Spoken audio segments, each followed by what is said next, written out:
Sa isang ordinaryong araw sa Mandaue City, isang tatlong palapag na gusali ang biglang nasunog.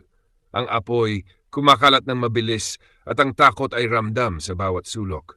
Ngunit sa ikatlong palapag, naroon si Millie Maningo kasama ang kanyang dalawang aso.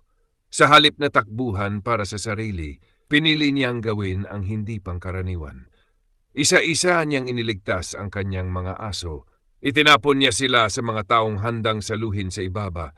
Ang puso at tapang niya mas malakas kaysa sa apoy na pumapalibot sa kanya. Pagkatapos may ligtas ang kanyang mga alaga, sa kanya iniwan ang sunog, umaakyat sa hagdang ibinigay ng mga bumbero at ligtas siyang nakalabas. Ang kwentong ito ay paalala na sa gitna ng takot, sa gitna ng panganib, ang pagmamahal at kabayanihan ay makikita sa mga simpleng gawa, sa mga taong handang isakripisyo ang sarili para sa iniibig.